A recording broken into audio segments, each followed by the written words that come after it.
नमस्कार बंधुरा welcome to my channel new taste cooking. आज के आबारो एक नतून रेसिपि निये आपनादेर सामने हाजिर हयेछि। एकघेयेमी डिमेर झोले रान्नार स्वाद चेंज करार जोन्नो एभाবে एकबार बाड़ीते रान्ना करे देखुन। सम्पूर्ण इउनिक एकटी रान्ना, तो भिडियोटी ना केटे फुल ओয়াচ करबेन। রান্নাটি করার জন্য ডিম আর আলু একসাথে করে ভেজে নিচ্ছি। ডিম আলু আমি আগে থেকেই সেদ্ধ করে নিয়েছিলাম। একসাথে করে ভেজে নেওয়ার কারণ হাতে সময়টা কম লাগবে।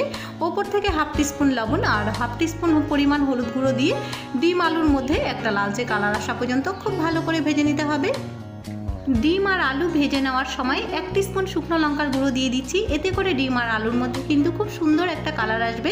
এটা কিন্তু অনেকেরই অজানা, তবে আপনারা যদি ডিম আর আলুর মধ্যে সুন্দর একটা কালার নিয়ে আসতে চান পরিমাণ বুঝে শুকনো লঙ্কার গুঁড়ো দিয়ে নেবেন। আর চাইলে আপনারা নাও দিতে পারেন। ডিম আর আলুর মধ্যে সুন্দর একটা কালার চলে এসেছে।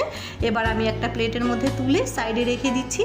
ডিমের ঝোল কিন্তু বাড়িতে আমরা প্রায় রান্না করে থাকি, তবে একঘেয়েমি ডিমের ঝোলে রান্নার স্বাদ চেঞ্জ করার জন্য এইভাবে একবার রান্না করে দেখতে পারেন। স্বাদে গুণে কিন্তু কোনো অংশেই শাহী পনিরের চাইতে কম হবে না। তবে আমি পনিরের জায়গায় ডিম দিয়েছি। একই তেলের মধ্যে মশলার জন্য একটা বড় সাইজের পেঁয়াজ কুচি ভেজে নিচ্ছি। পেঁয়াজগুলো প্রথমে পেঁয়াজের মধ্যে একটা লালচে কালার আসা পর্যন্ত খুব ভালো করে ভেজে নিতে হবে। পেঁয়াজগুলো কিন্তু প্রথমে খুব ভালো করে ভাজা ভাজা করে নিয়েছি। পেঁয়াজের মধ্যে একটা খুব সুন্দর কালার চলে এসেছে। ঠিক এই সময় দিয়ে দিচ্ছি একটা মিডিয়াম সাইজের টমেটো, সাথে দিয়ে দেবো 1 ইঞ্চি আদা ছোট টুকরো করে কেটে দিয়েছি। আর সাথে দিয়ে দিচ্ছি 8 থেকে 9 কোয়া রসুন, আর দিয়ে দেবো 7 থেকে 8টা শুকনো লঙ্কা। আর মশলার যাতে মজে আসে সেই জন্য আমি অল্প পরিমাণে লবণ দিচ্ছি। আর সাথে দিয়ে দিচ্ছি 1 চামচ পরিমাণ গোটা ধনে আর 1 চামচ পরিমাণ দিয়ে দিচ্ছি গোটা জিরে। এবার সব মশলাগুলো একসাথে মশলা থেকে যতক্ষণ না একটা মিষ্টি গন্ধ বেরিয়ে আসছে ততক্ষণ মশলাগুলো খুব ভালো করে ভেজে নিতে হবে। মশলাগুলো খুব ভালো করে ভেজে নিয়ে ছোট 1 বাটি জল দিয়ে দিচ্ছি। এতে করে মশলাগুলো ভেতর থেকে নরম হয়ে আসবে। আর 2 মিনিটের জন্য আমি লো আঁচে ঢেকে রেখে দেবো। 2 মিনিট পরে ঢাকনা খুলে নিচ্ছি। দেখুন মশলাগুলো কিন্তু ভেতর থেকে বেশ ভালো করে মজে এসেছে। এবার ভেজে রাখা মশলাগুলো একটা মিক্সিং জারের মধ্যে ব্লেন্ড করে নিচ্ছি। তবে মশলাগুলো ব্লেন্ড করে নেওয়ার সময় অল্প পরিমাণে জল ছিটিয়ে নিয়েও আপনারা ব্লেন্ড করে নিতে পারেন। এতে করে একটা স্মুথ পেস্ট তৈরি হবে। এবার কড়াইতে ফোড়নের জন্য 2 টেবিল পরিমাণ সরষের তেল দিয়ে দিচ্ছি একটা তেজপাতা।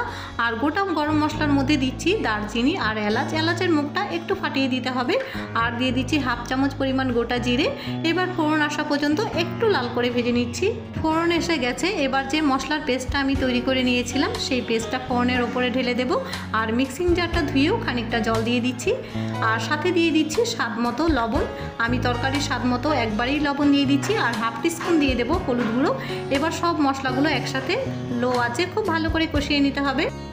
এবার গ্যাসের আঁচটা লো ফ্লেমে রেখে হাতে একটু সময় নিয়ে মশলাগুলো খুব ভালো করে কষিয়ে নিতে হবে, যাতে মশলা থেকে তেল রিলিজ হতে শুরু করে।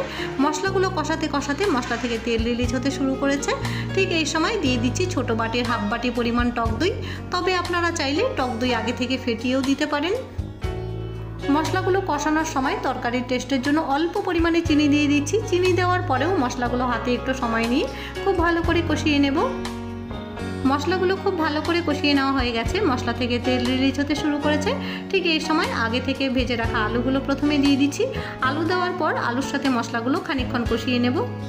মশলার সাথে আলু খুব ভালো করে কষে গেছে। ঠিক এই সময় দিয়ে দিচ্ছি 1 গ্লাস পরিমাণ জল।